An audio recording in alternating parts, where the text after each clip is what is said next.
ಓಂ ಶಾಂತಿ.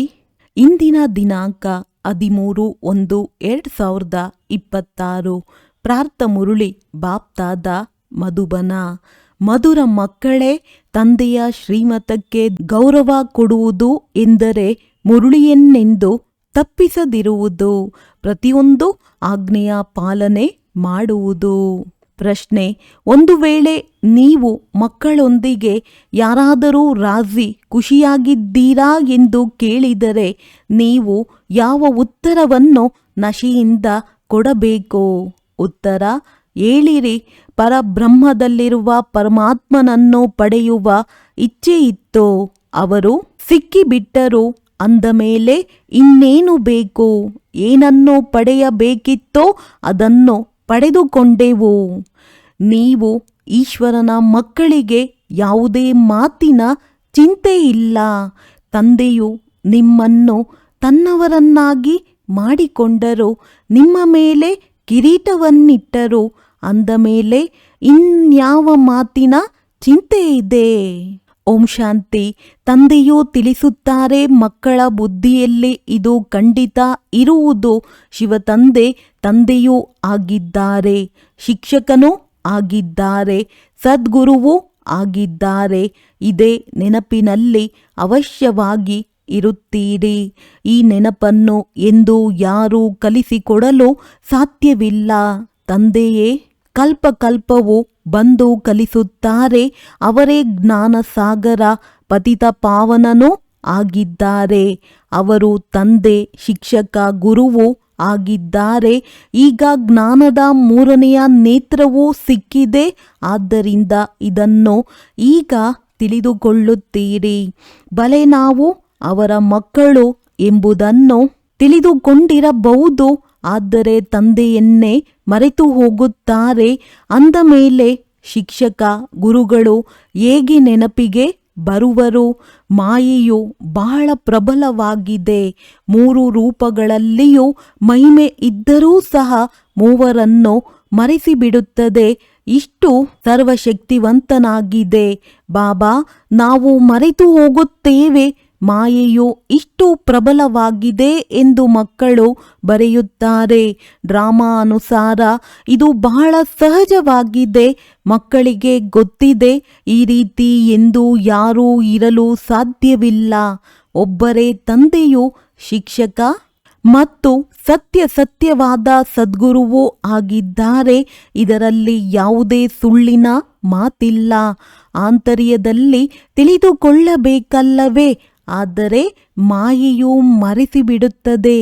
ಬಾಬಾ ನಾವು ಸೋಲನ್ನನುಭವಿಸುತ್ತೇವೆಂದು ಹೇಳುತ್ತಾರೆ. ಅಂದ ಮೇಲೆ ಹೆಜ್ಜೆ ಹೆಜ್ಜೆಯಲ್ಲಿ ಪದಮವು ಹೇಗಿರುತ್ತದೆ? ದೇವತೆಗಳಿಗೆ ಪದಮದ ಗುರುತನ್ನು ತೋರಿಸುತ್ತಾರೆ, ಎಲ್ಲರಿಗೂ ತೋರಿಸುವುದಿಲ್ಲ. ಇದು ಈಶ್ವರನ ವಿದ್ಯೆಯಾಗಿದೆ, ಮನುಷ್ಯರದ್ದಲ್ಲ. ಇಂತಹ ವಿದ್ಯೆಯು ಎಂದೂ ಮನುಷ್ಯರದ್ದಾಗಿರಲು ಸಾಧ್ಯವಿಲ್ಲ. ಬಲೆ ದೇವತೆಗಳ ಮಹಿಮೆ ಮಾಡಲಾಗುತ್ತದೆ. ಆದರೂ ಸಹ ಶ್ರೇಷ್ಠಾತಿ ಶ್ರೇಷ್ಠನು ಒಬ್ಬ ತಂದೆಯಾಗಿದ್ದಾರೆ. ಬಾಕಿ ದೇವತೆಗಳದ್ದು ಯಾವುದೇ ಹೆಗ್ಗಳಿಕೆ ಇಲ್ಲ. ಇಂದು ಗುಲಾಮರು, ನಾಳೆ ರಾಜರಾಗುವರು. ನೀವೀಗ ಇಂತಹ ಲಕ್ಷ್ಮೀನಾರಾಯಣರಾಗುವ ಪುರುಷಾರ್ಥ ಮಾಡುತ್ತಿದ್ದೀರಿ. ನಿಮಗೆ ತಿಳಿದಿದೆ, ಈ ಪುರುಷಾರ್ಥದಲ್ಲಿ ಅನೇಕರು ಅನುತ್ತೀರ್ಣರಾಗುತ್ತಾರೆ. ಕಲ್ಪದ ಹಿಂದೆ ಎಷ್ಟು ತೇರ್ಗಡೆಯಾಗಿದ್ದರೋ ಅಷ್ಟೇ ಓದುತ್ತಾರೆ. ವಾಸ್ತವದಲ್ಲಿ ಇದು ಬಹಳ ಸಹಜ ಜ್ಞಾನವಾಗಿದೆ. ಆದರೆ ಮಾಯೆಯು ಮರೆಸಿಬಿಡುತ್ತದೆ. ತಂದೆಯು ಹೇಳುತ್ತಾರೆ, ಮಕ್ಕಳೇ ತಮ್ಮ ಚಾರ್ಟನ್ನಿಡಿ ಎಂದು. ಆದರೆ ಮಕ್ಕಳು ಇಡುವುದಿಲ್ಲ. ಎಲ್ಲಿಯವರೆಗೆ ಕುಳಿತು ಬರೆಯುವುದು? ಒಂದು ವೇಳೆ ಬರೆದರೂ ಸಹ ಪರಿಶೀಲನೆ ಮಾಡಿಕೊಳ್ಳುತ್ತಾರೆ. 2 ಗಂಟೆ ನೆನಪಿನಲ್ಲಿದ್ದೇನಾ? ಯಾರು ತಂದೆಯ ಶ್ರೀಮತವನ್ನು ಕಾರ್ಯದಲ್ಲಿ ತರುವರೋ ಅವರಿಗೆ ಅದು ಅರ್ಥವಾಗುತ್ತದೆ. ಚಾರ್ಟ್ ಬರೆಯಲಿಲ್ಲವೆಂದರೆ ತಂದೆಯು ತಿಳಿದುಕೊಳ್ಳುತ್ತಾರೆ. ಬಹುಶಃ ಇವರಿಗೆ ಸಂಕೋಚವಾಗಬಹುದು. ಇಲ್ಲವೆಂದರೆ ಶ್ರೀಮತವನ್ನು ಕಾರ್ಯದಲ್ಲಿ ತರಬೇಕಲ್ಲವೇ? ಆದರೆ 2% ಚಾರ್ಟ್ ಬರೆಯುತ್ತಾರೆ. ಮಕ್ಕಳಿಗೆ ಶ್ರೀಮತದ ಪ್ರತಿ ಅಷ್ಟು ಗೌರವವಿಲ್ಲ. ಮುರುಳಿಯು ಸಿಗುತ್ತಿದ್ದರೂ ಸಹ ಓದುವುದಿಲ್ಲ. ಹೃದಯದಲ್ಲಿ ಇದು ಖಂಡಿತ ಎನಿಸುತ್ತಿರಬಹುದು.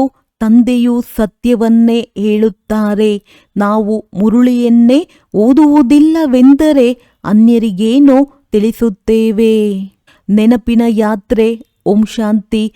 ಆತ್ಮಿಕ ತಂದೆಯು ಆತ್ಮಿಕ ಮಕ್ಕಳಿಗೆ ತಿಳಿಸುತ್ತಾರೆ. ಇದಂತೂ ಮಕ್ಕಳಿಗೆ ತಿಳಿದಿದೆ. ಅವಶ್ಯವಾಗಿ ನಾವಾತ್ಮರಾಗಿದ್ದೇವೆ. ನಮಗೆ ಪರಮಪಿತ ಪರಮಾತ್ಮನು ಓದಿಸುತ್ತಿದ್ದಾರೆ ಮತ್ತು ಏನು ಹೇಳುತ್ತಾರೆ? ಮಕ್ಕಳೇ, ನನ್ನನ್ನು ನೆನಪು ಮಾಡಿದರೆ ನೀವು ಸ್ವರ್ಗದ ಮಾಲೀಕರಾಗುವಿರಿ. ಇದರಲ್ಲಿ ತಂದೆಯು ಬಂದು ಬಿಟ್ಟರು. ವಿದ್ಯೆ ಮತ್ತು ಓದಿಸುವವರು ಬಂದು ಬಿಟ್ಟರು. ಸದ್ಗತಿದಾತ ಬಂದು ಬಿಟ್ಟರು.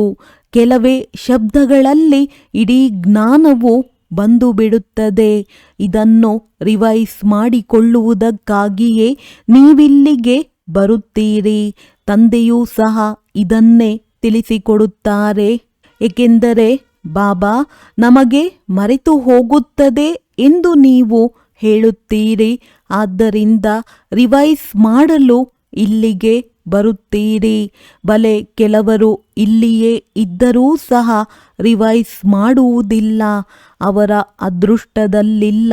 ಪುರುಷಾರ್ಥವನ್ನಂತೂ ತಂದೆಯು ಮಾಡಿಸುತ್ತಾರೆ. ಭಾಗ್ಯವನ್ನು ಮಾಡಿಸುವವರು ಒಬ್ಬ ತಂದೆಯೇ ಆಗಿದ್ದಾರೆ. ಇದರಲ್ಲಿ ಯಾರ ಬಳಿಯೂ ವಿಶೇಷತೆಯೂ ಇಲ್ಲ ಅಥವಾ ಯಾರಿಗೂ ವಿಶೇಷವಾದ ವಿದ್ಯಾಭ್ಯಾಸವಿಲ್ಲ. ಆ ವಿದ್ಯೆಯಲ್ಲಾದರೆ ವಿಶೇಷವಾಗಿ ಓದಿಸಲು ಶಿಕ್ಷಕರನ್ನು ಕರೆಸುತ್ತಾರೆ. ಇಲ್ಲಂತೂ ತಂದೆಯು ಆ ಅದೃಷ್ಟವನ್ನು ರೂಪಿಸಲು ಎಲ್ಲರಿಗೆ ಓದಿಸುತ್ತಾರೆ. ಒಬ್ಬೊಬ್ಬರನ್ನು ಬೇರೆಯಾಗಿ ಕುಳ್ಳರಿಸಿ ಎಲ್ಲಿಯವರೆಗೆ ಓದಿಸುವರು? ಎಷ್ಟೊಂದು ಮಂದಿ ಮಕ್ಕಳಿದ್ದಾರೆ. ಆ ವಿದ್ಯೆಯಲ್ಲಾದರೆ ಯಾರಾದರೂ ಹಿರಿಯ ವ್ಯಕ್ತಿಗಳ ಮಕ್ಕಳಾಗಿದ್ದರೆ ಅವರಿಗೆ ವಿಶೇಷವಾಗಿ ಓದಿಸುತ್ತಾರೆ. ಶಿಕ್ಷಕರಿಗೆ ತಿಳಿದಿರುತ್ತದೆ ಇವರು ಮಂದವಾಗಿದ್ದಾರೆ, ಆದ್ದರಿಂದ ಇವರನ್ನು ಸ್ಕಾಲರ್ಶಿಪ್ ತೆಗೆದುಕೊಳ್ಳಲು ಯೋಗ್ಯರನ್ನಾಗಿ ಮಾಡಬೇಕೆಂದು. ಈ ತಂದೆಯಂತೂ ಆ ರೀತಿ ಮಾಡುವುದಿಲ್ಲ. ಇವರು ಎಲ್ಲರಿಗೂ ಒಂದೇ ಸಮಾನನಾಗಿ ಓದಿಸುತ್ತಾರೆ. ಆ ಶಿಕ್ಷಕರದ್ದು ಅಧಿಕ ಪುರುಷಾರ್ಥ ಮಾಡಿಸುವುದಾಗಿದೆ. ಆದರೆ ಇಲ್ಲಂತೂ ಯಾರಿಗೂ ಬೇರೆಯಾಗಿ ಅಧಿಕ ಪುರುಷಾರ್ಥ ಮಾಡಿಸುವುದಿಲ್ಲ. ಅಧಿಕ ಪುರುಷಾರ್ಥವೆಂದರೆ ಶಿಕ್ಷಕರು ಸ್ವಲ್ಪ ಕೃಪೆ ತೋರುತ್ತಾರೆ. ಬಲೆ ಹೀಗೆ ಹಣ ತೆಗೆದುಕೊಳ್ಳುತ್ತಾರೆ. ವಿಶೇಷವಾಗಿ ಸಮಯ ಕೊಟ್ಟು ಓದಿಸುತ್ತಾರೆ. ಇದರಿಂದ ಅವರು ಹೆಚ್ಚು ಓದಿ ಬುದ್ಧಿವಂತರಾಗುತ್ತಾರೆ. ಇಲ್ಲಂತೂ ಹೆಚ್ಚಿನದಾಗಿ ಏನನ್ನೂ ಓದುವಂತಿಲ್ಲ. ಇಲ್ಲಿನ ಮಾತೆ ಹೊಸದಾಗಿದೆ. ತಂದೆಯು ಒಂದೇ ಮಹಾಮಂತ್ರವನ್ನು ಕೊಡುತ್ತಾರೆ. ಮನ್ಮನಾಭವ. ನೆನಪಿನಿಂದ ಏನಾಗುತ್ತದೆ ಎಂಬುದನ್ನು ಸಹ ತಿಳಿದುಕೊಂಡಿದ್ದೀರಿ. ತಂದೆಯೇ ಪತಿತ ಪಾವನನಾಗಿದ್ದಾರೆ. ಅವರನ್ನು ನೆನಪು ಮಾಡುವುದರಿಂದಲೇ ಪಾವನರಾಗುತ್ತೇವೆ. ಈಗ ನೀವು ಮಕ್ಕಳಿಗೆ ಜ್ಞಾನವಿದೆ. ಎಷ್ಟು ನೆನಪು ಮಾಡುವಿರೋ ಅಷ್ಟು ಪಾವನರಾಗುವಿರಿ. ಕಡಿಮೆ ನೆನಪು ಮಾಡಿದರೆ ಕಡಿಮೆ ಪಾವನರಾಗುವಿರಿ. ಇದು ನೀವು ಮಕ್ಕಳ ಪುರುಷಾರ್ಥವನ್ನು ಅವಲಂಬಿಸಿದೆ. ಬೇಅದ್ದಿನ ತಂದೆಯನ್ನು ನೆನಪು ಮಾಡಿ ನಾವು ಈ ರೀತಿಯಾಗಬೇಕು. ಈ ಲಕ್ಷ್ಮೀ ನಾರಾಯಣರ ಎನ್ನಂತೂ ಪ್ರತಿಯೊಬ್ಬರೂ ತಿಳಿದುಕೊಂಡಿದ್ದಾರೆ. ತಾವು ಪುಣ್ಯಾತ್ಮರಾಗಿದ್ದೀರಿ ಎಂದು ಹೇಳುತ್ತಾರೆ. ಅನೇಕ ಮಂದಿರಗಳಾಗಿವೆ. ಅಲ್ಲಿಗೆ ಎಲ್ಲರೂ ಏನು ಹೋಗುತ್ತಾರೆ? ದರ್ಶನದಿಂದ ಲಾಭವೇನೋ ಆಗುವುದಿಲ್ಲ. ಒಬ್ಬರು ಇನ್ನೊಬ್ಬರನ್ನು ನೋಡಿ ಹೊರಟು ಹೋಗುತ್ತಾರೆ. ಕೇವಲ ದರ್ಶನ ಮಾಡಲು ಹೋಗುತ್ತಾರೆ. ಇಂಥವರು ಯಾತ್ರೆಗೆ ಹೋಗುತ್ತಿದ್ದಾರೆ. ನಾವು ಹೋಗೋಣವೆಂದು ಹೋಗುತ್ತಾರೆ. ಇದರಿಂದೇನಾಗುವುದು? ಏನೂ ಇಲ್ಲ. ನೀವು ಮಕ್ಕಳು ಸಹ ಯಾತ್ರೆಗಳನ್ನು ಮಾಡಿದ್ದೀರಿ. ಹೇಗೆ ಅನ್ಯ ಹಬ್ಬಗಳನ್ನು ಆಚರಿಸುವರೋ ಹಾಗೆಯೇ ಈ ಯಾತ್ರೆಯನ್ನು ಒಂದು ಹಬ್ಬವೆಂದು ತಿಳಿಯುವರು. ನೀವು ಸಹ ನೆನಪಿನ ಯಾತ್ರೆಯನ್ನು ಒಂದು ಹಬ್ಬವೆಂದು ತಿಳಿಯುತ್ತೀರಿ. ನೀವು ನೆನಪಿನ ಯಾತ್ರೆಯಲ್ಲಿರುತ್ತೀರಿ. ಒಂದೇ ಶಬ್ದವಾಗಿದೆ, ಮನ್ಮನಾಭವ. ಈ ನಿಮ್ಮ ಯಾತ್ರೆಯು ಮನ್ಮನಾಭವ ಆಗಿದೆ. ನಾವು ಅನಾದಿಯಿಂದಲೂ ಈ ಯಾತ್ರೆಗಳನ್ನು ಮಾಡುತ್ತಾ ಬಂದಿದ್ದೇವೆ ಎಂದು ಅವರು ಸಹ ಹೇಳುತ್ತಾರೆ. ಆದರೆ ನಾವು ಕಲ್ಪವೂ ಈ ಯಾತ್ರೆ ಮಾಡುತ್ತೇವೆ. ತಂದೆಯು ಬಂದು ಈ ಯಾತ್ರೆಯನ್ನು ಕಲಿಸುತ್ತಾರೆಂದು ನೀವೀಗ ಜ್ಞಾನಸಹಿತವಾಗಿ ಹೇಳುತ್ತೀರಿ. ಅವರು 4 ಧಾಮಗಳನ್ನು ಪ್ರತಿ ಜನ್ಮದಲ್ಲಿ ಯಾತ್ರೆ ಮಾಡುತ್ತಲೇ ಬರುತ್ತಾರೆ. ಇಲ್ಲಂತೂ ಬೇಹದ್ದಿನ ತಂದೆಯು ತಿಳಿಸುತ್ತಾರೆ, ನನ್ನನ್ನು ನೆನಪು ಮಾಡಿದರೆ ನೀವು ಪಾವನರಾಗುವಿರಿ. ಯಾತ್ರೆಯಿಂದ ನೀವು ಪಾವನರಾಗುವಿರಿ ಎಂಬ ಮಾತನ್ನು ಮತ್ಯಾರೂ ಹೇಳುವುದಿಲ್ಲ. ಮನುಷ್ಯರು ಯಾತ್ರೆಗೆ ಹೋಗುತ್ತಾರೆಂದರೆ ಆ ಸಮಯದಲ್ಲಿ ಪಾವನರಾಗಿರುತ್ತಾರೆ.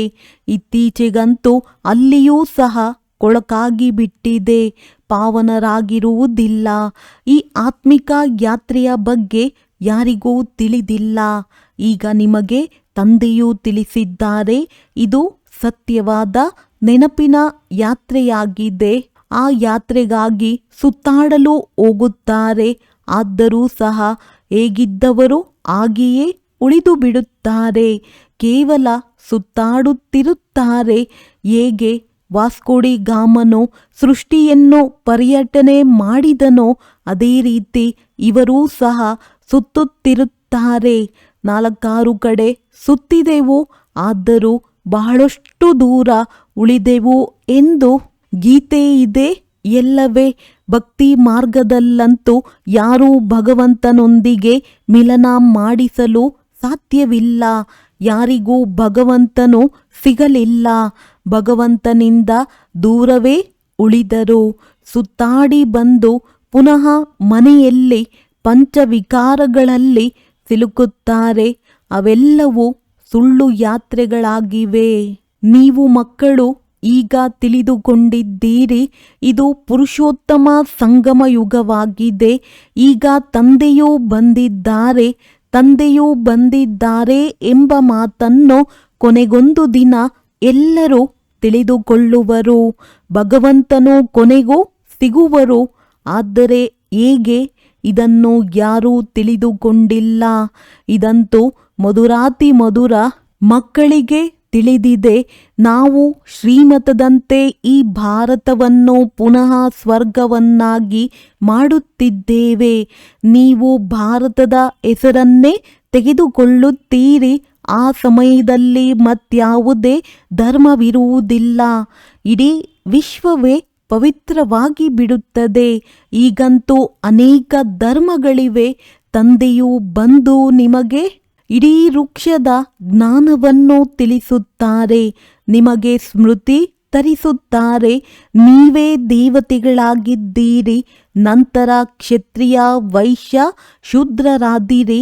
ಈಗ ನೀವೇ ಬ್ರಾಹ್ಮಣರಾಗಿದ್ದೀರಿ. ಈ ಸೋ ಅಂನ ಅರ್ಥವನ್ನು ತಂದೆಯು ಎಷ್ಟು ಸಹಜವಾಗಿ ತಿಳಿಸುತ್ತಾರೆ. ಓಂ ಅರ್ಥಾತ್ ನಾನಾತ್ಮ.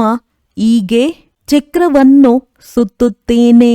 ಇದನ್ನು ಅವರು ನಾನಾತ್ಮನೇ ಪರಮಾತ್ಮ, ಪರಮಾತ್ಮನೇ ಆತ್ಮನೆಂದು ಹೇಳಿಬಿಡುತ್ತಾರೆ. ಸೋ ಅಂನ ಯಥಾರ್ಥ ಅರ್ಥವನ್ನು ತಿಳಿದುಕೊಂಡಿರುವವರು ಯಾರೊಬ್ಬರೂ ಇಲ್ಲ. ಆದ್ದರಿಂದ ತಂದೆಯು ತಿಳಿಸುತ್ತಾರೆ, ಈ ಯಾವ ಮಂತ್ರವಿದೆಯೋ ಇದನ್ನು ಪ್ರತಿ ಕ್ಷಣ ನೆನಪಿಟ್ಟುಕೊಳ್ಳಬೇಕು. ಚಕ್ರವು ಬುದ್ಧಿಯಲ್ಲಿಲ್ಲವೆಂದರೆ ಚಕ್ರವರ್ತಿ ರಾಜರು ಹೇಗಾಗುತ್ತೀರಿ? ಈಗ ನಾವಾತ್ಮರು ಬ್ರಾಹ್ಮಣರಾಗಿದ್ದೇವೆ. ಮತ್ತೆ ನಾವೇ ದೇವತೆಗಳಾಗುತ್ತೇವೆ. ನೀವು ಇದನ್ನು ಯಾರೊಂದಿಗಾದರೂ ಕೇಳಿ ಯಾರು ತಿಳಿಸುವುದಿಲ್ಲ. ಅವರಂತೂ 84 ಜನ್ಮಗಳ ಅರ್ಥವನ್ನು ತಿಳಿದುಕೊಂಡಿಲ್ಲ. ಭಾರತದ ಉತ್ಥಾನ ಹಾಗೂ ಪತನದ ಗಾಯನವಿದೆ. ಇದು ಸರಿಯಾಗಿದೆ. ಸತೋ ಪ್ರಧಾನ, ಸತೋ ರಜೋ ತಮೋ, ಸೂರ್ಯವಂಶಿ, ಚಂದ್ರವಂಶಿ, ವೈಶ್ಯವಂಶಿ. ಈಗ ನೀವು ಮಕ್ಕಳಿಗೆ ಎಲ್ಲವೂ ಅರ್ಥವಾಗಿದೆ. ಬೀಜರೂಪ ತಂದೆಯನ್ನೇ ಜ್ಞಾನ ಸಾಗರನೆಂದು ಕರೆಯಲಾಗುತ್ತದೆ. ಅವರು ಈ ಚಕ್ರದಲ್ಲಿ ಬರುವುದಿಲ್ಲ. ನಾವು ಜೀವಾತ್ಮರು ಪರಮಾತ್ಮನಾಗಿ ಬಿಡುತ್ತೀವೆಂದಲ್ಲ. ತಂದೆಯು ಕೇವಲ ತಮ್ಮ ಸಮಾನ ಜ್ಞಾನಪೂರ್ಣರನ್ನಾಗಿ ಮಾಡುತ್ತಾರೆಯೇ ಹೊರತು ತಮ್ಮ ಸಮಾನ ಭಗವಂತರನ್ನಾಗಿ ಮಾಡುವುದಿಲ್ಲ. ಈ ಮಾತುಗಳನ್ನು ಬಹಳ ಚೆನ್ನಾಗಿ ತಿಳಿದುಕೊಳ್ಳಬೇಕಾಗಿದೆ. ಆಗ ಬುದ್ಧಿಯಲ್ಲಿ ಚಕ್ರವು ತಿರುಗುತ್ತದೆ. ಇದರ ಹೆಸರನ್ನು ಸ್ವದರ್ಶನ ಚಕ್ರವೆಂದು ಇಟ್ಟಿದ್ದಾರೆ. ನೀವು ಬುದ್ಧಿಯಿಂದ ತಿಳಿದುಕೊಳ್ಳುತ್ತೀರಿ. ನಾವು ಹೇಗೆ ಈ 84 ಜನ್ಮಗಳ ಚಕ್ರದಲ್ಲಿ ಬಂದಿದ್ದೇವೆ. ಇದರಲ್ಲಿ ಎಲ್ಲವೂ ಬಂದು ಬಿಡುತ್ತದೆ. ಸಮಯ, ವರ್ಣ, ವಂಶಾವಳಿ ಎಲ್ಲವೂ ಬಂದು ಬಿಡುತ್ತದೆ. ಈಗ ನೀವು ಮಕ್ಕಳ ಬುದ್ಧಿಯಲ್ಲಿ ಇಡೀ ಜ್ಞಾನವಿರಬೇಕು. ಜ್ಞಾನದಿಂದಲೇ ಶ್ರೇಷ್ಠ ಪದವಿ ಸಿಗುತ್ತದೆ. ಜ್ಞಾನವಿದ್ದರೆ ಅನ್ಯರಿಗೂ ಕೊಡುತ್ತೀರಿ. ಇಲ್ಲಿ ನಿಮ್ಮಿಂದ ಯಾವುದೇ ಪೇಪರ್ ಇತ್ಯಾದಿಗಳನ್ನು ತುಂಬಿಸುವುದಿಲ್ಲ. ಆ ಶಾಲೆಗಳಲ್ಲಿ ಯಾವಾಗ ಪರೀಕ್ಷೆ ನಡೆಯುವುದೋ ಆಗ ಪ್ರಶ್ನೆ ಪತ್ರಿಕೆಗಳು ವಿದೇಶದಿಂದ ಬರುತ್ತವೆ. ಯಾರು ವಿದೇಶದಲ್ಲಿ ಓದುವರೋ ಅವರ ಫಲಿತಾಂಶವೂ ಸಹ ಅಲ್ಲಿಯೇ ಹೊರಬರುತ್ತದೆ. ಅದರಲ್ಲಿಯೂ ಯಾರು ಬಹಳ ದೊಡ್ಡ ಎಜುಕೇಷನ್ ಅಥಾರಿಟಿಯಾಗಿರುವರೋ ಅವರೇ ಪತ್ರಿಕೆಗಳನ್ನು ಮೌಲ್ಯಮಾಪನ ಮಾಡುತ್ತಾರೆ. ಆದರೆ ನಿಮ್ಮ ಪತ್ರಿಕೆಗಳಿಗೆ ಯಾರು ಮೌಲ್ಯಮಾಪನ ಮಾಡುತ್ತಾರೆ? ಸ್ವಯಂ ನೀವೇ ಮಾಡಿಕೊಳ್ಳುತ್ತೀರಿ. ಸ್ವಯಂವನ್ನು ಹೇಗೆ ಬೇಕೋ ಹಾಗೆ ಮಾಡಿಕೊಳ್ಳಿ. ಪುರುಷಾರ್ಥದಿಂದ ಯಾವ ಪದವಿ ಬೇಕೋ ಆ ಪದವಿಯನ್ನು ತಂದೆಯಿಂದ ಪಡೆದುಕೊಳ್ಳಿ. ಪ್ರದರ್ಶನೆ ಮುಂತಾದವುಗಳಲ್ಲಿ ನೀವು ಏನಾಗುವಿರಿ ಎಂದು ಕೇಳುತ್ತೀರಲ್ಲವೇ? ದೇವತೆಗಳಾಗುತ್ತೀರಾ? ಬ್ಯಾರಿಸ್ಟರ್ ಆಗುವಿರಾ? ಏನಾಗುವಿರಿ? ಎಷ್ಟು ತಂದೆಯನ್ನು ನೆನಪು ಮಾಡುತ್ತೀರಿ, ಸರ್ವಿಸ್ ಮಾಡುತ್ತೀರೋ ಅಷ್ಟು ಫಲವು ಸಿಗುವುದು. ಯಾರು ಚೆನ್ನಾಗಿ ತಂದೆಯನ್ನು ನೆನಪು ಮಾಡುವರೋ ಅವರು ನಾವು ಸಹ ಸರ್ವಿಸ್ ಮಾಡಬೇಕೆಂದು ತಿಳಿಯುತ್ತಾರೆ. ಪ್ರಜೆಗಳನ್ನು ಮಾಡಿಕೊಳ್ಳಬೇಕಲ್ಲವೇ? ಈಗ ರಾಜಧಾನಿಯು ಸ್ಥಾಪನೆಯಾಗುತ್ತಿದೆ. ಅದರಲ್ಲಿ ಎಲ್ಲರೂ ಬೇಕು. ಅಲ್ಲಿ ಮಂತ್ರಿಗಳಿರುವುದಿಲ್ಲ. ಯಾರಿಗೆ ಬುದ್ಧಿಯು ಕಡಿಮೆ ಇರುತ್ತದೆಯೋ ಅವರಿಗೆ ಮಂತ್ರಿಗಳ ಅವಶ್ಯಕತೆ ಇರುತ್ತದೆ. ನಿಮಗೆ ಅಲ್ಲಿ ಸಲಹೆ ಅವಶ್ಯಕತೆ ಇರುವುದಿಲ್ಲ. ತಂದೆಯ ಬಳಿ ಸಲಹೆ ತೆಗೆದುಕೊಳ್ಳಲು ಬರುತ್ತಾರೆ. ಸ್ಥೂಲ ಮಾತುಗಳ ಸಲಹೆ ತೆಗೆದುಕೊಳ್ಳುತ್ತಾರೆ. ಹಣವನ್ನು ಏನು ಮಾಡುವುದು, ವ್ಯವಹಾರ ಹೇಗೆ ಮಾಡುವುದು, ಇದಕ್ಕೆ ತಂದೆಯು ಹೇಳುತ್ತಾರೆ. ಈ ಪ್ರಾಪಂಚಿಕ ಮಾತುಗಳನ್ನು ತಂದೆಯ ಬಳಿ ತರಬೇಡಿ. ಅವರಿಗೆ ಬೇಸರವಾಗದಿರಲೆಂದು ಏನಾದರೂ ಧೈರ್ಯವನ್ನು ಹೇಳಿ ಕಳುಹಿಸುತ್ತೇನೆ. ಇದೇನು ನನ್ನ ಕೆಲಸವಲ್ಲ. ನನ್ನದು ನಿಮಗೆ ಮಾರ್ಗವನ್ನು ತಿಳಿಸುವ ಈಶ್ವರಿಯ ಕರ್ತವ್ಯವಾಗಿದೆ. ನೀವು ವಿಶ್ವದ ಮಾಲೀಕರು ಹೇಗಾಗುವಿರಿ? ನಿಮಗೆ ಶ್ರೀಮತ ಸಿಕ್ಕಿದೆ. ಉಳಿದೆಲ್ಲವೂ ಆಸುರಿ ಮತಗಳಾಗಿವೆ. ಸತ್ಯಯುಗದಲ್ಲಿ ಶ್ರೀಮತವೆಂದು ಹೇಳುತ್ತಾರೆ. ಕಲಿಯುಗದಲ್ಲಿ ಆಸುರಿ ಮತವಿದೆ. ಅದು ಸುಖಧಾಮವಾಗಿದೆ. ಅಲ್ಲಿ ಎಂದೂ ಸಹ ನಿಮ್ಮ ಯೋಗಕ್ಷೇಮ ಹೇಗಿದೆ, ಆರೋಗ್ಯ ಚೆನ್ನಾಗಿದೆಯೇ ಎಂದು ಕೇಳುವುದಿಲ್ಲ. ಅಲ್ಲಿ ಈ ಶಬ್ದಗಳೇ ಇರುವುದಿಲ್ಲ. ಅದನ್ನು ಇಲ್ಲಿ ಕೇಳಲಾಗುತ್ತದೆ. ಯಾವುದೇ ತೊಂದರೆ ಇಲ್ಲವೇ? ರಾಜಿ ಖುಷಿಯಾಗಿದ್ದೀರಾ? ಇದರಲ್ಲಿಯೂ ಬಹಳ ಮಾತುಗಳು ಬರುತ್ತವೆ. ಸತ್ಯಯುಗದಲ್ಲಿ ಯೋಗಕ್ಷೇಮ ಕೇಳಲು ಅಲ್ಲಿ ದುಃಖವೇ ಇರುವುದಿಲ್ಲ. ಇದು ದುಃಖದ ಪ್ರಪಂಚವಾಗಿದೆ. ವಾಸ್ತವದಲ್ಲಿ ನಿಮ್ಮೊಂದಿಗೆ ಯಾರೂ ಕೇಳಲು ಸಾಧ್ಯವಿಲ್ಲ. ಬಲೆ ಮಾಯೆಯು ಬೀಳಿಸುವಂಥದ್ದಾಗಿದೆ. ಆದರೂ ಸಹ ತಂದೆಯು ಸಿಕ್ಕಿದ್ದಾರಲ್ಲವೇ? ಆಗೇನಾದರೂ ಕೇಳಿದರೆ ನೀವು ಹೇಳಿರಿ. ನೀವೇನು ಯೋಗಕ್ಷೇಮವನ್ನು ಕೇಳುತ್ತೀರಿ? ನಾವು ಈಶ್ವರನ ಮಕ್ಕಳಾಗಿದ್ದೇವೆ. ನಮ್ಮೊಂದಿಗೇನು ಕೇಳುತ್ತೀರಿ? ಪರಬ್ರಹ್ಮದಲ್ಲಿರುವ ಪರಮಾತ್ಮ ತಂದೆಯನ್ನು ಪಡೆಯುವ ಚಿಂತೆ ಇತ್ತು. ಅವರು ಸಿಕ್ಕಿಬಿಟ್ಟರು ಅಂದ ಮೇಲೆ ಇನ್ಯಾವುದರ ಚಿಂತೆ? ಇದನ್ನು ಸದಾ ನೆನಪಿಟ್ಟುಕೊಳ್ಳಬೇಕು. ನಾವು ಯಾರ ಮಕ್ಕಳಾಗಿದ್ದೇವೆ? ಇದು ಸಹ ಬುದ್ಧಿಯಲ್ಲಿ ಜ್ಞಾನವಿದೆ. ನಾವು ಪಾವನರಾಗಿ ಬಿಟ್ಟರೆ ಮತ್ತೆ ಯುದ್ಧ ಆರಂಭವಾಗುವುದು. ನಿಮ್ಮೊಂದಿಗೆ ಯಾರಾದರೂ ನೀವು ಖುಷಿಯಾಗಿದ್ದೀರಾ ಎಂದು ಕೇಳಿದರೆ ತಿಳಿಸಿ. ನಾವಂತೂ ಸದಾ ನಿಮ್ಮೊಂದಿಗೆ ಯಾರಾದರೂ ನೀವು ಖುಷಿಯಾಗಿದ್ದೀರಾ ಎಂದು ಕೇಳಿದರೆ ತಿಳಿಸಿ. ನಾವಂತೂ ಸದಾ ಖುಷಿಯಾಗಿರುತ್ತೇವೆ. ರೋಗಿಯಾದಾಗಲೂ ಸಹ ತಂದೆಯ ನೆನಪಿನಲ್ಲಿರಿ. ನೀವು ಸ್ವರ್ಗಕ್ಕಿಂತಲೂ ಹೆಚ್ಚಿನದಾಗಿ ಇಲ್ಲಿ ಖುಷಿಯಾಗಿದ್ದೀರಿ. ಯಾವಾಗ ಸ್ವರ್ಗದ ರಾಜ್ಯಭಾಗ್ಯವನ್ನು ಕೊಡುವ ತಂದೆಯು ಸಿಕ್ಕಿದ್ದಾರೆ, ಅವರು ನಮ್ಮನ್ನು ಇಷ್ಟು ಯೋಗ್ಯರನ್ನಾಗಿ ಮಾಡುತ್ತಾರೆ ಅಂದ ಮೇಲೆ ನಮಗೇನು ಚಿಂತೆ ಇದೆ? ಈಶ್ವರನ ಮಕ್ಕಳಿಗೇನು ಚಿಂತೆ? ಅಲ್ಲಿ ದೇವತೆಗಳಿಗೂ ಸಹ ಚಿಂತೆ ಇರುವುದಿಲ್ಲ. ದೇವತೆಗಳಿಗೂ ಹಿರಿಯರು ಈಶ್ವರನಾಗಿದ್ದಾರೆ ಅಂದ ಮೇಲೆ ಈಶ್ವರನ ಮಕ್ಕಳಿಗೆ ಚಿಂತೆ ಇರಲು ಸಾಧ್ಯವೇ? ತಂದೆಯು ನಮಗೆ ಓದಿಸುತ್ತಾರೆ. ಅವರು ನಮ್ಮ ಶಿಕ್ಷಕ ಸದ್ಗುರುವಾಗಿದ್ದಾರೆ. ನಮ್ಮ ಮೇಲೆ ಕಿರೀಟವನ್ನಿಟ್ಟು ಕಿರೀಟಧಾರಿಗಳನ್ನಾಗಿ ಮಾಡುತ್ತಿದ್ದಾರೆ. ನಮಗೆ ವಿಶ್ವದ ಕಿರೀಟವು ಹೇಗೆ ಸಿಗುತ್ತದೆ ಎಂಬುದನ್ನು ನೀವು ತಿಳಿದುಕೊಂಡಿದ್ದೀರಿ. ತಂದೆಯು ಸ್ಥೂಲವಾಗಿ ಕಿರೀಟವನ್ನಿಡುವುದಿಲ್ಲ. ಇದು ನಿಮಗೆ ತಿಳಿದಿದೆ. ಸತ್ಯಯುಗದಲ್ಲಿ ತಂದೆಯು ತನ್ನ ಮಕ್ಕಳಿಗೆ ತಮ್ಮ ಕಿರೀಟವನ್ನಿಡುತ್ತಾರೆ. ಇದಕ್ಕೆ ಆಂಗ್ಲ ಭಾಷೆಯಲ್ಲಿ ಕ್ರೌನ್ ಪ್ರಿನ್ಸ್ ಎಂದು ಹೇಳುತ್ತಾರೆ. ಇಲ್ಲಿ ಎಲ್ಲಿಯವರೆಗೆ ತಂದೆಯ ಕಿರೀಟವು ಮಕ್ಕಳಿಗೆ ಸಿಗುವುದಿಲ್ಲವೋ ಅಲ್ಲಿಯವರೆಗೆ ನಮ್ಮ ತಂದೆಯು ಸತ್ತರೆ ನಮಗೆ ಕಿರೀಟ ಸಿಕ್ಕಿಬಿಡುವುದು ಎಂದು ಮಕ್ಕಳಿಗೆ ಉತ್ಕಂಠವಿರುತ್ತದೆ. ನಾನು ರಾಜಕುಮಾರನಿಂದ ಮಹಾರಾಜನಾಗಬೇಕೆಂಬ ಆಸೆಯಿರುತ್ತದೆ. ಸತ್ಯಯುಗದಲ್ಲಿ ಈ ರೀತಿಯ ಮಾತಿಲ್ಲ.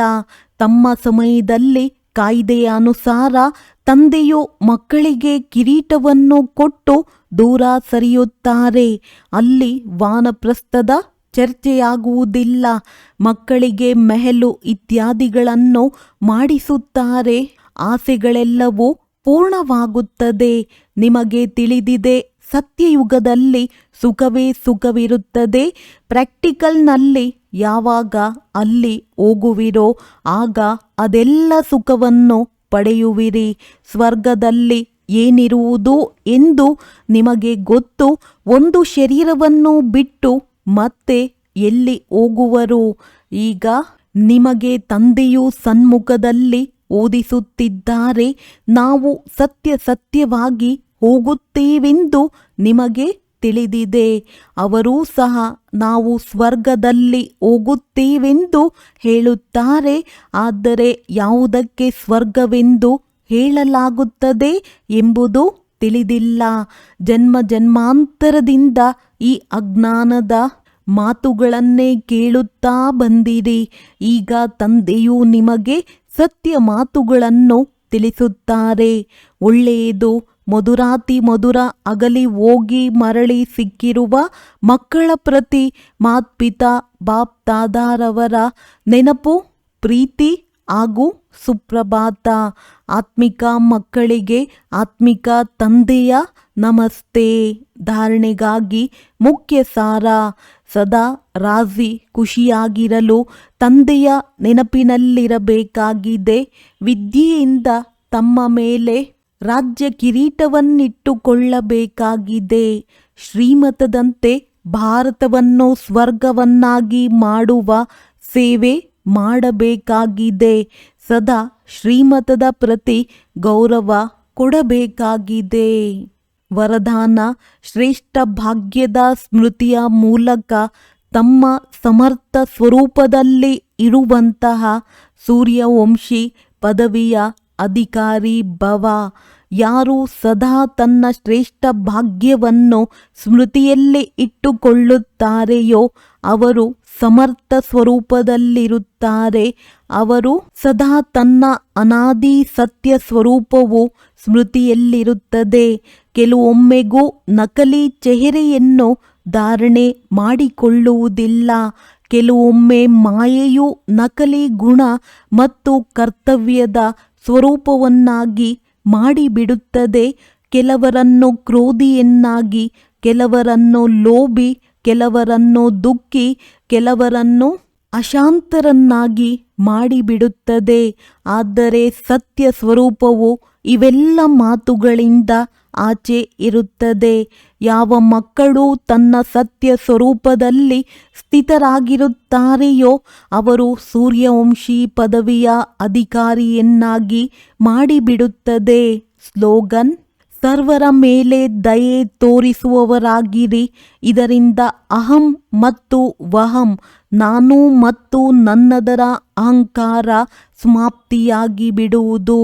ಅವ್ಯಕ್ತ ಸೂಚನೆಗಳು: ಈ ಅವ್ಯಕ್ತ ಮಾಸದಲ್ಲಿ ಬಂಧನ ಮುಕ್ತರಾಗಿ ಜೀವನ್ಮುಕ್ತ ಸ್ಥಿತಿಯ ಅನುಭವ ಮಾಡಿರಿ. ನಿಮ್ಮ ಆತ್ಮಿಕ ಸ್ಲೋಗನ್ ಏನು? ಮುಕ್ತಿ ಮತ್ತು ಜೀವನ್ಮುಕ್ತಿ ನಮ್ಮ ಜನ್ಮಸಿದ್ಧ ಅಧಿಕಾರವಾಗಿದೆ. ಪರಮಧಾಮದಲ್ಲಿದ್ದಾಗ ಮುಕ್ತಿ ಏನು, ಜೀವನ್ಮುಕ್ತಿ ಏನು ಅನುಭವವೇ ಇರುವುದಿಲ್ಲ. ಇದರ ಅನುಭವ ಈ ಬ್ರಾಹ್ಮಣ ಜೀವನದಲ್ಲಿ ಈಗ ಮಾಡಬೇಕಾಗಿದೆ. ಒಳ್ಳೆಯದು. ಓಂ ಶಾಂತಿ.